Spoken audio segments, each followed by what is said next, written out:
Welcome. It is Wednesday night, and I'm doing a video to kind of get you through Thursday. I know that a lot of you have your Google accounts, Google Reader accounts already done, and have been in there working, and some of you had it ahead of time. I just wanted to show you a few tips and tricks that with my Google Reader, and kind of get you through till Monday. We're going to look at two social bookmarking sites, Delicious and Digo. I am a Digo fan. I have Delicious, but I use Digo. And there's a good reason to use Digo with kids is that we can set up groups and have our own private little area, which you'll get directions to as I post it tomorrow for Friday. And actually, it says Friday, but I'm going to put Sunday's date on it. We're going to expand that out. And then Monday, you'll be creating a Twitter account, and we'll be looking at Twitter. If you feel overwhelmed, if you feel stressed out, I understand, because you have been creating accounts and going through all of that stuff, and that is can be a frustrating experience when you haven't done it before.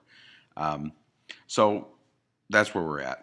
I purposely didn't read my Google Reader yet today, and you can see that I have 209 items in my Google Reader. This is my login for my front page for Google Reader. And there's a home over here, and this is the navigation area, and there's a home. And then there's all items. I don't generally use the home. I haven't figured out what Google does to put them in the home here. It kind of puts the first three in some of the categories, and then some of them are on top, and some of them are here. I can't ever figure out how it knows to organize me. So then I'm going to go to all items right here. I like this view. Now, here's one tip that I can give you. This is the expanded view. You notice that how everything is expanded out. If you're a headline reader, you can hit the list view. So then it kind of looks like email, and that little hook, that little button is up in this corner. So we go like this and expanded, and we go like this, and it is in the view where you have it looking like email. So let's look down here under my subscriptions area, which is right here. I can close it and open it. And right here is the people you follow. And we'll talk about that in a second. This is something that I think is underutilized in classrooms. And you can, and one of the activities that we have is that you can create a website with your Google Reader feeds, and your kids could subscribe to that, which is an interesting concept. Let's just look. Lock or Gnome, that's technology. Dangerous or Irrelevance, a blog. I follow Daniel Pink's blog.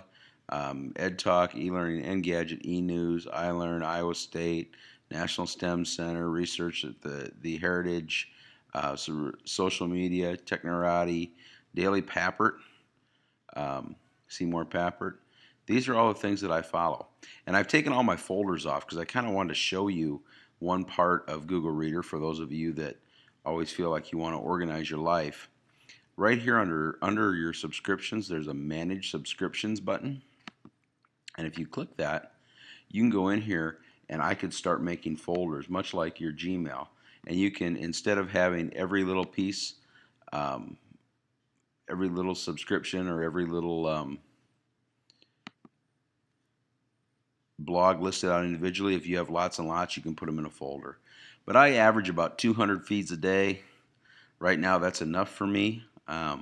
Between that and all the Twitter things that I do, I have enough to read. I pick up enough things. Sometimes I look like this and I see the same thing in two places. Steve Jobs resigned from Apple today. So I would look at that and maybe I want to expand that out and read that article. Okay, that's good information. Maybe I want to bookmark that. Maybe I want to actually come up here to my Digo tool, which you can get, sign in and bookmark it. There's lots of things you could do once you get to Google Reader. Google Reader, I want you to think of it as a newspaper that you personalize. That's how I want you to think about it. Now, underneath here, you can star things to kind of save them for the future. If I put add star here, it would go to my starred items, and I have some starred items. These are all things that I thought were really important when I found them, and I wanted to use them for different things. A lot of them are from Dangerously Irrelevant or Gizmodo, those kinds of places, and those are my starred items. One of the things that you can do as well is if you go back here, you can open one of these up and you can share it. Okay, now where are these shared things and where do they go? And really what happens is that you can create a website of your shared Google Reader items. It creates it automatically for you. One of the activities that you're going to have in class is that, to practice with that. So imagine that you have your Google Reader, your kids have the subscription URL, and you are going through your Google Reader, marking the things that you think are important for kids to know, and they go to the website and they see those things. That kind of sharing. One of the things I want to talk to you about just a little bit is just how to add a subscription. You don't have to put the name of a blog in there. Let's say that I wanted Labradors. Okay, and I just hit add. It doesn't mean that it's going to add every blog about Labradors. Right now it's searching. All about Labradors, Labrador retrievers, Labrador general information, care. And if you start looking at how many subscribers, this is the most popular one. Okay, is it any good? I could go and visit it and take a look. We add another subscription. Let's say that we want to do something educational now. Let's say that we want to do multiple intelligences.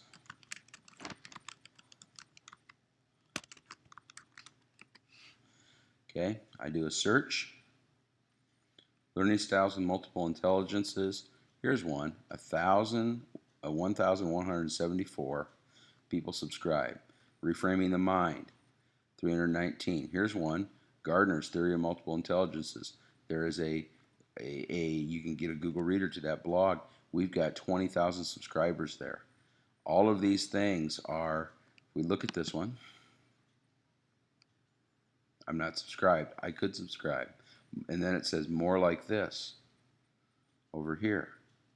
So you start to use terms. You don't have to put in a blog's or a person's name. You can just do a term, and it will find associated blogs, articles, websites, etc. that allow you to find things. Finally, what you're going to do that I kind of want you to have done by Sunday before we start Twitter is Delicious. This is the granddaddy. This was the first social bookmarking site. The idea that I'm going to bookmark things and share them with others. That's what it comes down to. Digo is the new one, and it is good. And we will use Digo more in this class than Delicious. And because I like the way that Digo uses groups, and we'll talk about a Digo group, and that's one of the other activities that you'll see probably posted tomorrow to do Friday, Saturday, and Sunday. So the Google Reader stuff is for Thursday. Then the social bookmarking is for Sunday, and we will start Twitter right at it on Monday. And then you get into the practice week. There's a couple other things and some more discussions, and then you guys start thinking about that final project. And before you know it, we're done. So I hope you're enjoying yourself, and I look forward to seeing what you are finding in Google Reader. I think it's a very powerful tool, maybe the most important tool that you'll have in your PLN as far as receiving information. Now, it is not one that is great on putting back or sending information back out. That is where I think Twitter becomes the powerful tool. So I probably won't talk to you or have another video till Sunday night. So enjoy yourself. Have a good weekend. Get these accounts taken care of, and if you get that all done in short order, you get to enjoy your weekend a little more. So we will talk to you on Sunday.